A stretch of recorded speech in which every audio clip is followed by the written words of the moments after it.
we open Raw tonight with Ryback coming out to challenge John Cena for the title again at Payback in an ambulance match this time. We also hear that Heyman has a new client that he will introduce tonight. Not sure who that is. Can't wait to see it.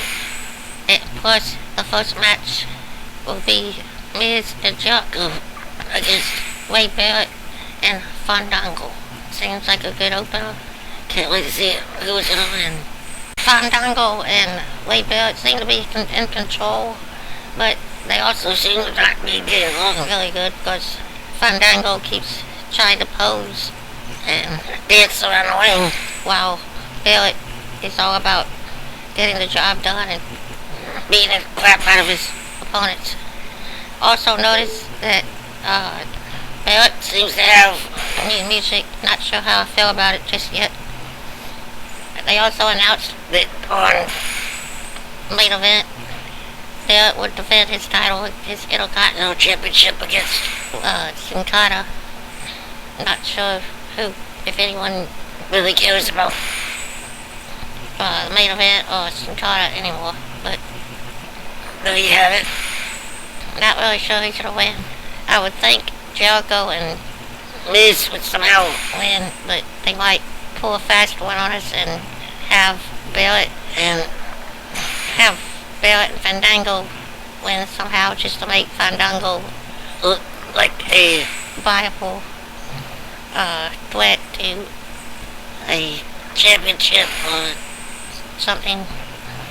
After suffering his first loss last night to Jericho, they might want to try to rebuild Fandango up to where he was before his loss. So, I don't know. See you in a couple minutes. Jericho and Miz get the win after Fandango basically leaves Barrett in the match to dance on the outside with Summer Wade. Miz locks in the figure four and forces Barrett to tap out while Fandango and Summer Wade are dancing on the outside. This leads to Jericho and Miz both each going out on different sides of the ring, trying to trap Fandango, but Fandango jumps the guardrail and runs through the crowd, leaving Summer Wade alone with Jericho and Miz, but they don't ever really show the Miz. They keep it on Jericho and Summer Wade.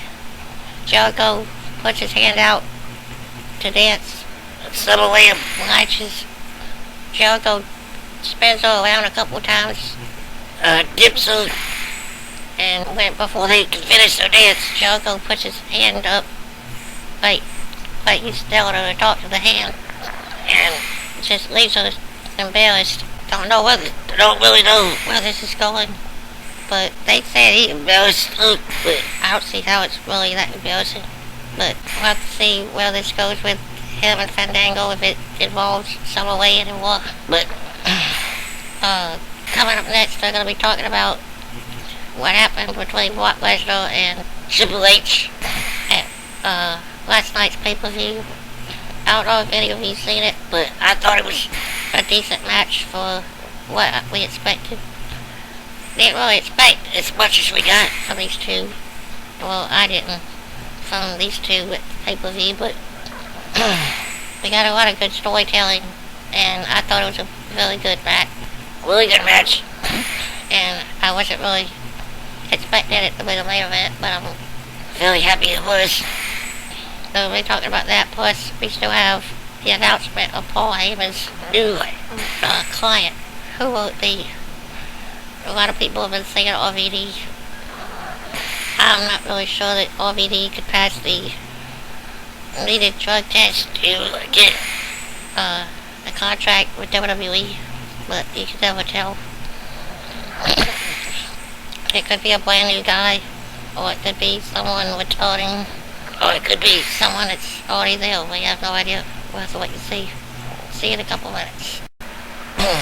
They showed Team Hell No in the back, talking about how they lost the tag titles to the Shield at Extreme Rules. Daniel Bryan says he feels naked without the vault, without the tag titles. And Kane makes a joke that Daniel Bryan basically is naked because he's only wearing his wrestling tights that look like underwear. He's not wearing a shirt or pants or anything. And Bryan gets upset, and they go back and forth for a while before Daniel Bryan asks Kane if he thinks he's the weak link. If Kane thinks Daniel Bryan's the weak link of the team. And Kane denies it, but Bryan keeps insisting that Kane believes that until they start going back and forth until Kofi Kingston comes in and tries to break it up. Daniel Bryan walks away, and they announce that it will be Kofi Kingston and Team Hell No versus the Shield later tonight. But coming up next, we got Sheamus in the ring. Not sure who he's fighting. We have to think it's gotta be, it's not Mark Henry. It's probably somebody that's strong like that, but I'm not sure. We'll have to wait and see. Vicky will announce that Jack Swagger will be in a match tonight against a superstar of the universe's choice via the app. Via the WWE app. The WWE Universe can choose between Great Khali, Great Khali, R-Truth, and Randy Orton to face Jack Swagger later tonight. Seriously, do we not know who the fans are gonna choose between those three guys? Why do we have to use the app? Just make it Orton versus Swagger and get it over with. But that's what's happening later tonight with Swagger. Sheamus gets a win over Titus O'Neil. I have to thank Triple H.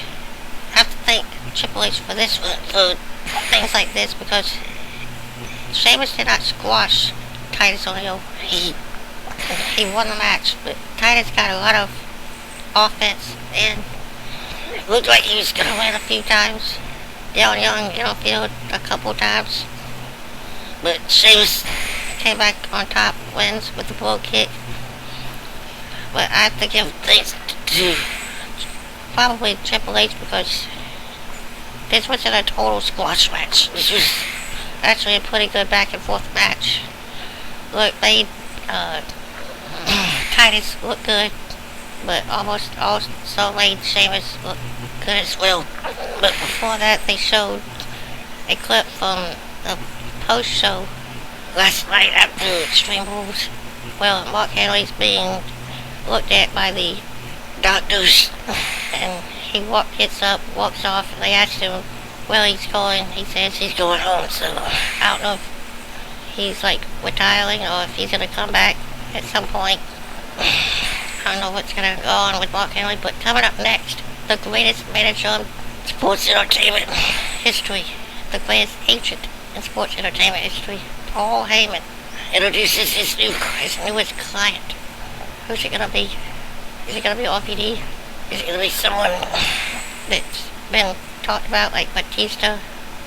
Or is it gonna be somebody completely different, somebody with tuning, or somebody completely new? We only have to wait a couple seconds to find out.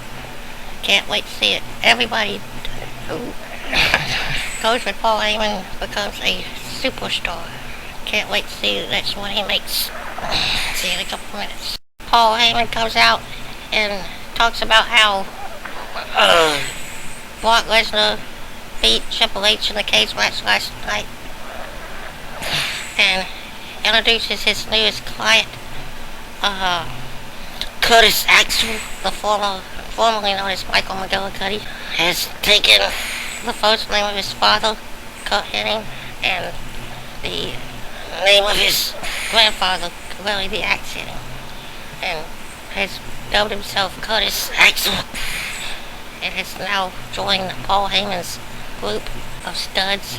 They were interrupted by Triple H, who comes out and says that Rock may have won the match, but he limped away afterwards and says that tonight he wants to kick Paul Heyman's ass. He then Curtis Axel gets in Triple H's face and tells him he has to go through him to get to Heyman. Triple H slaps him and knocks him down with one slap. This leads Triple H to say that he's changed his mind, that tonight he's gonna fight Curtis Axel in a match tonight. Then he's gonna beat Paul Heyman. So I'm so happy that I'm kind of happy at the fact that they've actually chosen a younger guy to be the new Paul Heyman guy, and not some older returning guy like RVD or Batista, like some people thought. They're actually building a new star, and they're now known as Curtis Axel, and he's actually got a match tonight with Triple H, which looks like it's gonna be baptism by fire, and it's gonna be it could be the breakout moment for the new star. So I'm looking forward to seeing that. Coming up next, we got Alberto Del Rio versus Big E Langston. Big E and Del Rio go back and forth for a couple minutes before AJ somehow grabs the bucket that Ricardo Rodriguez comes out with and throws it in the ring, distracting the referee, allowing Big E to counter the cross-arm breaker attempt for the Wake of the Guys. He turns it into the Big Indian. It hits the Big Indian.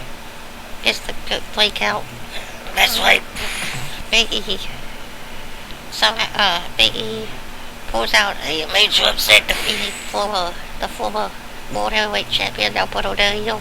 Big E gets the big win, and everything looks great for Team Singles going into the world title match, which they haven't announced yet. But I thought it was a big deal that Big E got a win over a former world champion in Del Rio. Following the match, they hyped the fact that Triple H will be in action later tonight against the newest Paul Heyman guy, Curtis Axel, the former Michael McGillicuddy, son of Mr. Perfect Kurt Hennig. But coming up next, we got the new WWE Tag Team Champions and the new U.S. Champion. The new United States Champion. Roman Reigns, Seth Rollins, and Dean Ambrose. The Shield are in action against the former champions, Team Hell No and Kofi Kingston. So it should be a good match. It kind of looks to me like Team Hell No might be on the verge of splitting or breaking up or whatever, because Brian seems to be snapping again. But I might be reading in too much to it, but we'll have to wait to find out. See you in our next review. AJ forces Layla to tap out to the Black Widow. Her new submission move. That new octopus-like submission move. And I have to say, the best part is when the Diva, when her play caps out because they tap away on it. But I digress. Still waiting for AJ to get a rightful Diva title match so she can take the belt off Caitlyn and we can have a couple of champions. That's what I said, couple of champions. Dolph Ziggler and AJ both holding gold would be awesome. Even though the Diva title is not actually gold, it's more silver and pink, but you get the point.